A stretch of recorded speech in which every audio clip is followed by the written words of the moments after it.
परिचय। बल क्या है? जब हम किसी वस्तु पर बल आरोपित करते हैं तो क्या होता है? जब हम किसी वस्तु को धकेलते, खींचते, उठाते या मारते हैं तो हम उसकी गति में परिवर्तन कर रहे होते हैं। गति में इस परिवर्तन के लिए बल की आवश्यकता होती है।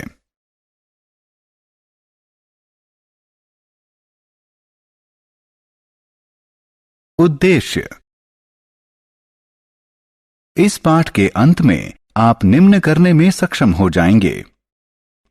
बल को परिभाषित करना, बल की विशेषताएं बताना, बल का प्रभाव समझना, संपर्क बल और असंपर्क बल के बीच विभेद करना, संपर्क बल और असंपर्क बल के प्रकार बताना, ठोस, द्रव और गैस द्वारा आरोपित दाब की विशेषताएं बताना, दाब का मनुष्य के शरीर पर प्रभाव बताना, वायु दाब को परिभाषित करना। क्या होता है जब बल टकराते हैं? यदि आप एक भारी बक्सा लेते हैं और उसे खिसकाने की कोशिश करते हैं तो वह नहीं हटेगा। अब यदि आप किसी मित्र को बुलाकर सहायता लेते हैं और उसे उसी दिशा में खिसकाते हैं तो यह हटता है। इस प्रयोग से प्रमाणित होता है कि समान दिशा में लगाए गए बल संयुक्त हो जाते हैं। बल का प्रभाव। एक पतले रबर का गुब्बारा लीजिए और इसमें हवा भरिए। इसका आकार परिवर्तित हो जाता है। फिर इस खुले सिरे को धागे से बांधिए। अब हवा भरिए, गुब्बारे को दबाइए, फिर से आकार परिवर्तित हो जाता है। यह बल के प्रभाव के कारण होता है। जब आप फुटबॉल खेलते हैं तो फुटबॉल को मैदान के केंद्र में रखते हैं। जब आप इसको मारते हैं तो यह वांछित दिशा में आगे बढ़ती है। इसी प्रकार रसोई में तुम्हारी मां आटे की लोई बनाती है और उन्हें चपाती के रूप में बेलती है। इस मामले में वह लोई को चपटा बनाने के लिए बल का प्रयोग करती हैं। बल का प्रभाव। किसी वस्तु पर उचित बल आरोपित करके उसकी दिशा को परिवर्तित किया जा सकता है। उदाहरण स्वरूप, क्रिकेट में बल्लेबाज द्वारा मारी गई गेंद को जब क्षेत्र रक्षक पकड़ता है तो उसकी गति शून्य हो जाती है। और यदि आप एक गतिशील फुटबॉल को ठोकर मारते हैं तो उसकी गति बढ़ जाती है।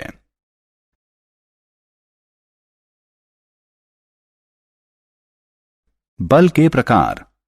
बल के दो मुख्य प्रकार हैं, संपर्क बल और असंपर्क बल। पेशीय बल, घर्षण बल इत्यादि संपर्क बल का उदाहरण है। इसी प्रकार चुंबकीय बल, स्थिर वैद्युत बल, गुरुत्वीय बल इत्यादि असंपर्क बल के उदाहरण हैं। संपर्क बल। क्या आप टेबल पर रखी किताब को बिना छुए बढ़ा या उठा सकते हैं? या क्या आप एक बाल्टी पानी को बिना पकड़े उठा सकते हैं? दोनों मामलों में उत्तर है नहीं। सामान्यतः किसी भी वस्तु पर बल लगाने के लिए हमें उसके संपर्क में आना पड़ता है। अतः हम कह सकते हैं कि संपर्क बल वह बल होता है जो पिंड के वास्तविक संपर्क में आने पर ही लगता है। मूलतः ये दो प्रकार के होते हैं, पेशीय बल और घर्षण बल।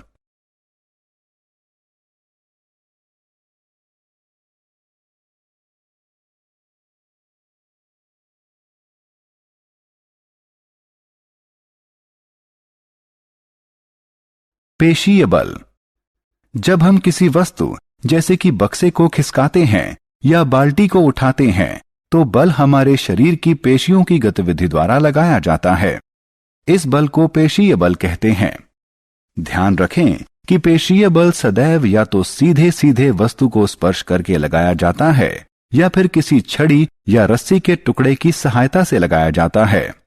उदाहरण के लिए, फल या सब्जी को चाकू की सहायता से काटना, हथौड़े की सहायता से कील ठोंकना, घोड़े द्वारा गाड़ी को खींचना। घर्षण बल। क्या आप जानते हैं क्यों एक भारी बक्सा खिसकाने पर नहीं हिलता? क्यों एक लुढ़कती हुई गेंद कुछ समय बाद रुक जाती है? जब एक वस्तु किसी दूसरी वस्तु के संपर्क में गति करती है तो उनके बीच एक बल काम करता है जिसे घर्षण बल कहते हैं। ध्यान दें कि घर्षण बल सदैव सभी वस्तुओं पर लगता है और इसकी दिशा गति की दिशा के विपरीत दिशा में होती है। गतिशील वस्तु धीरे धीरे धीमी होती जाती है और घर्षण के कारण अंततः वह रुक जाती है। यह स्पष्ट होता है कि घर्षण बल सदैव किसी पिंड की दूसरे पिंड के संपर्क में होने वाली गति के प्रतिरोध में काम करता है। असंपर्क बल के प्रकार। चुंबकीय बल, गुरुत्वीय बल और स्थिर वैद्युत बल असंपर्क बल के उदाहरण हैं। क्या आप जानते हैं क्यों पत्तियां या फल पेड़ से अलग होने के बाद धरती पर गिरते हैं? यह गुरुत्वीय बल के कारण होता है। वह बल जो पृथ्वी के खिंचाव के कारण लगता है उसे गुरुत्वीय बल कहते हैं। यह असंपर्क बल का एक उदाहरण है। एक उचित दूरी पर रखे गए दो चुंबकीय ध्रुवों के बीच लगने वाले बल को चुंबकीय बल कहते हैं, जिसमें समान ध्रुव एक दूसरे को विकर्षित करते हैं और विपरीत ध्रुव एक दूसरे को आकर्षित करते हैं। एक चुंबक दूसरे चुंबक पर बिना संपर्क में आए बल आरोपित कर सकता है। अतः चुंबक द्वारा आरोपित बल असंपर्क बल का एक उदाहरण है। क्या आप जानते हैं, जब हम किसी ट्यूब को सूखे कपड़े से रगड़ते हैं और किसी धागे के पास ले जाते हैं तो धागा ट्यूब की तरफ आकर्षित होता है। ऐसा इसलिए होता है क्योंकि जब हम ट्यूब को सूखे कपड़े से रगड़ते हैं तो ट्यूब पर विद्युत आवेश उत्पन्न हो जाता है। इसे स्थिर वैद्युत आवेश कहते हैं। यह भी असंपर्क बल का एक उदाहरण है।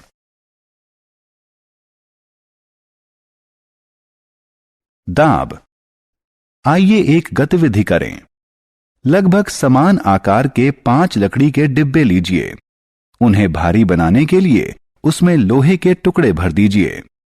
इन डिब्बों को लकड़ी के एक टेबल पर अलग अलग रख दीजिए। इन डिब्बों द्वारा टेबल पर आरोपित दाब बल देखिए। आप देखेंगे कि टेबल सामान्य ही रहता है और यह बक्सों के भार के दाब बल से अप्रभावित रहता है।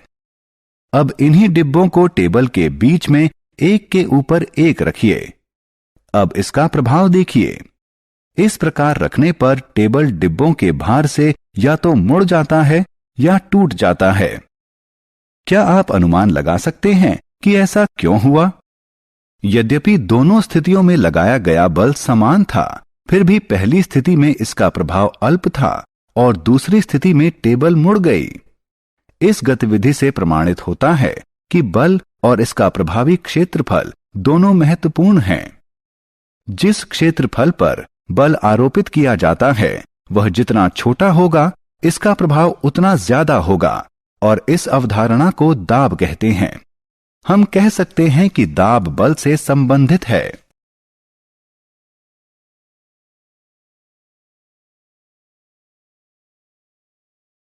दैनिक जीवन में दाब के उदाहरण। क्या आपने कभी ध्यान दिया है कि विद्यालय के बस्ते चौड़े पट्टे वाले क्यों होते हैं? धारदार चाकू भोथरे चाकू से बेहतर क्यों काटते हैं? और सुई की नोक नुकीली क्यों होती है?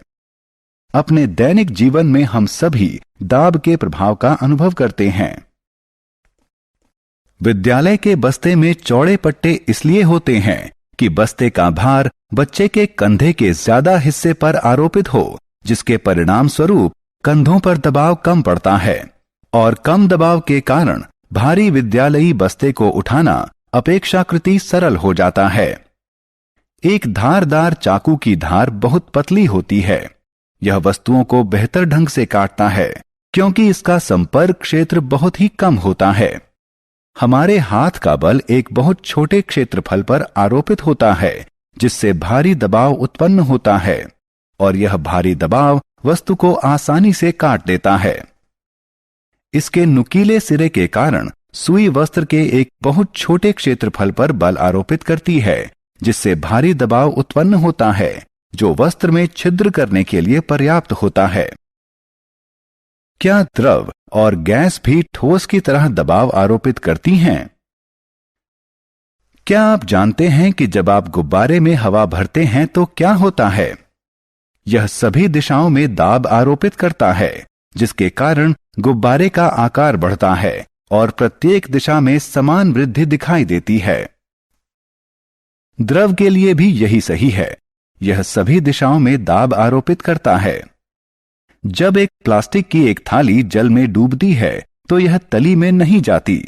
यह सदैव पानी के भीतरी दाब के कारण शीशे के पाइप के प्रतिकूल दाब के प्रभाव में रहती है। इससे प्रमाणित होता है कि जल भी प्रत्येक दिशा में दाब आरोपित करता है। वायु और हमारा वायुमंडल। हम जानते हैं कि हमारे चारों तरफ वायु है। पृथ्वी के चारों तरफ बने वायु के आवरण को वायुमंडल कहते हैं। वस्तुतः वायु में भार होता है और यह दाब आरोपित करती है। पृथ्वी की सतह पर वायु द्वारा आरोपित दाब को वायुमंडलीय दाब कहते हैं। ध्यान दें कि हम जितना ऊपर जाते हैं वायुमंडलीय दाब उतना ही कम होता जाता है। औसतन हमारे सिर पर 1 किलोग्राम प्रति वर्ग सेंटीमीटर वायु भार आरोपित होता है।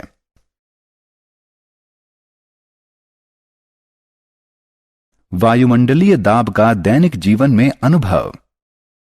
अपने दिन प्रतिदिन के जीवन में हम वायुमंडलीय दाब के कई अनुभव करते हैं।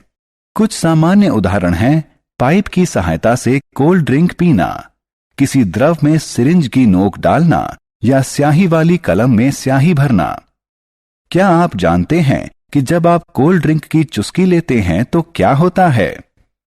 पाइप के भीतर का वायु दाब कम हो जाता है और ड्रिंक के सतह का वायु दाब ड्रिंक को हमारे मुंह तक पहुंचाने के लिए पाइप के अंदर धकेलता है। सिरिंज के मामले में चिकित्सक इसकी नोक को द्रव्य में डालता है और पिस्टन को खींचता है, जिससे सिरिंज के भीतर का वायु दाब कम हो जाता है। दूसरे उदाहरण में रबड़ की ट्यूब लगी स्याही भरने वाली कलम में ट्यूब को दबाकर इसमें से वायु निकाल देते हैं, जिससे ट्यूब के भीतर का वायु दाब कम हो जाता है।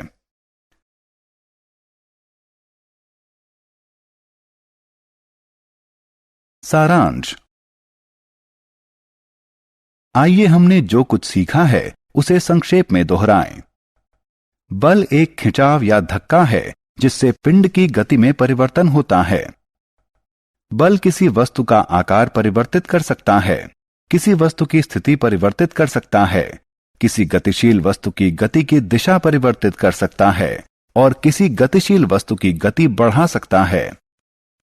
बल 2 प्रकार के होते हैं: संपर्क बल और असंपर्क बल। पेशीय बल और घर्षण बल संपर्क बल के उदाहरण हैं। गुरुत्वीय बल, स्थिर वैद्युत बल और चुंबकीय बल असंपर्क बल के उदाहरण हैं।